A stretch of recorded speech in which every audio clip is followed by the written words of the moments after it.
it was still very hard for anybody to realize that a rock artist can go on stage and be a different person every time he goes on stage. They do that. Nobody was doing that. Day, though. It need not be repetitive, right? Exactly. You don't have to be the same personality every time you go on stage. Hi, my name is Tyler, and I am a sucker for great storytelling. If you know me, that might not surprise you because I've loved movies for as long as I can remember. My mom tells me a story about the first movie I saw in a movie theater, which was Finding Nemo. You know, little kids typically when they're in a movie theater, they're usually fidgeting around a lot, can't concentrate, and yet apparently I sat there like a statue, completely mesmerized by what I was seeing on screen. Apparently sat all the way through the credits, reading the names of people I would never possibly know. And that's what great storytelling can do. It can completely captivate you in ways you don't quite understand. And that's something that I really take away from all kinds of art forms that I consume. Whether it's a great game that I'm playing, or a TV show that I've been catching up with, or in the case of this video essay, the music that I listen to. I think that the ability of an artist to tell a narrative through the form of an album, or also through their music videos, or interviews, or live performances, can be such a valuable tool to allow us to get to know them better and ultimately take away these great stories that they're telling, specifically through the use of persona. In this video essay, I'm going to dive into the personas utilized by a couple of my all-time favorite artists, and by the end of it, we're going to basically ask ourselves, does the use of persona create a barrier between us and these artists, or can it end up bringing us closer? And while I don't pretend to be a hugely qualified expert on any of these topics, I do consider myself a hugely passionate fan of everybody in this video, so ideally that passion will translate through what I'm talking about. It's not hard to find a lot of really incredible concept albums out there built around one central narrative, idea, or theme, whether that's Pink Floyd's The Wall, of which they actually made a feature film adapting all the songs from it, or artists like Kendrick Lamar, who tell stories through an almost cinematic level of immersion in his albums like Good Kid Mad City, To Pimp a Butterfly, and Damn. But the one I'm going to talk about today is The Rise and Fall of Ziggy Stardust by David Bowie. Bowie wrote that album from the perspective of a character he created called Ziggy Stardust, who essentially is an alien rock star and the coolest goddamn dude who ever lived who wasn't David Bowie. Here's Bowie describing some of his influences for the character. Ziggy, I wanted to define the archetype Messiah rock star. That's all I wanted to do. And I used the trappings of kabuki theater, mime technique, fringe New York music. It was a British view of American street energy. Well, from 17, 18 years onwards, I knew that I wanted to do something on stage, and it involved music, but it also involved theatre somehow. I'm never quite sure what it was until I started working on the Ziggy kind of thing, but I knew it was something to do with amalgamating theatre and rock in a way that I hadn't seen before. The element of theatre and performance becomes hard to unsee as soon as Bowie points it out in his own work. Here hung those lips that I have kissed I know not how oft. Bowie's deep thinking about the nature of performance especially makes sense given his long and successful career as an actor. And yes, I am totally including his cameo in Zoolander because it's the best thing ever. If nobody has any objections, I believe I might be of service. But a connection I'd like to make is to a story I read in A Portrait of Bowie, which is a really great compilation of stories about him and his artistic process from the people who knew him most intimately. Bowie's longtime collaborator and childhood friend George Underwood talks about them being in high school together and seeing Little Richard perform, who was Bowie's idol and creative inspiration. He says at one point in the performance, Little Richard stood on top of his piano while singing, then suddenly held his heart and fell hard on the floor. With the crowd searching for medical attention and his body looking lifeless on the stage, Underwood looked over at Bowie, who was shocked seeing Little Richard seemingly dying before his eyes, until suddenly, Little Richard started singing Tutti Frutti into his microphone and sprang right back up. As Underwood puts it, that's when David saw rock and roll could be a real performance. It was magic. It was theater. Bowie's love of the theatrical had a major influence on one of my favorite artists today, Annie Clark, aka St. Vincent.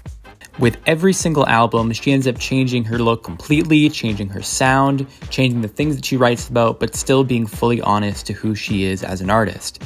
With every album, we see a new part of her, but we also get a new interesting persona to be able to dive into. As she explains it, every record more or less has a sort of archetype.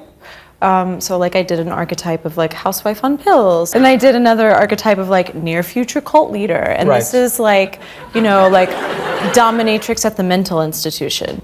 Her most recent album, which came out this year, Daddy's Home, has her inhabiting the persona of a 1970s nameless drifter in an urban landscape, who you'd probably find in a John Cassavetes movie.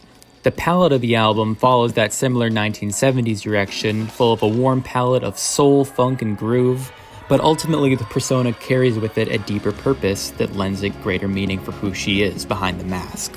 The album is called Daddy's Home due to its central theme being her reckoning with her father's incarceration 10 years earlier, and now that he's released, what it means to ultimately be the quote-unquote patriarch of the family now that she's in a position of fame. Hello. Hello, Annie.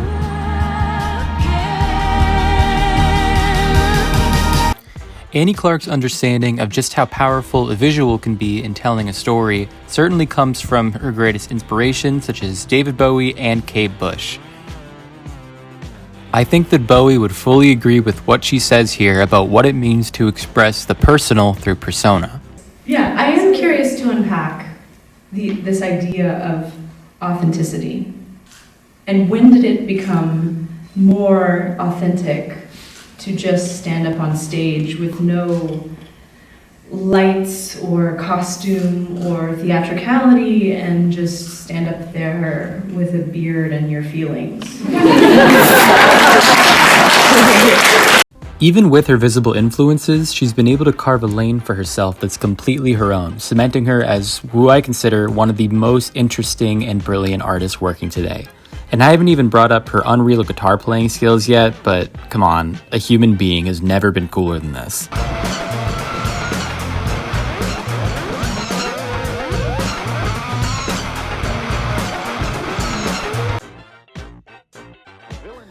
The final artist I'll talk about has operated under a multitude of different personas, and yet unlike David Bowie and St. Vincent, his image has remained the exact same.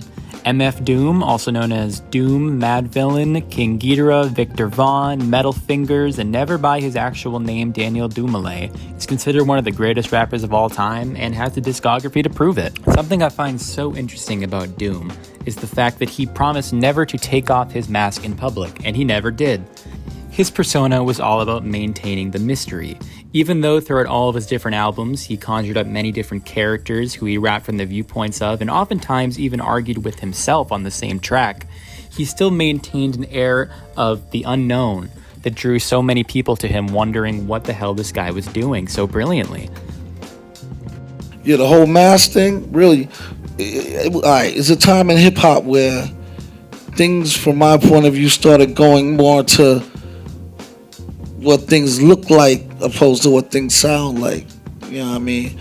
What I did was I said, all right, look, I'm gonna come with the angle of it don't matter what I look like, you know, it don't matter what the artists look like, it's more what the artists sound like. So the mask really represents the whole, like, to rebel against the trying to sell the product as a human being, you know what I mean? Something extremely unique about Doom is the way that he utilizes his persona, not just in his music, but outside of it.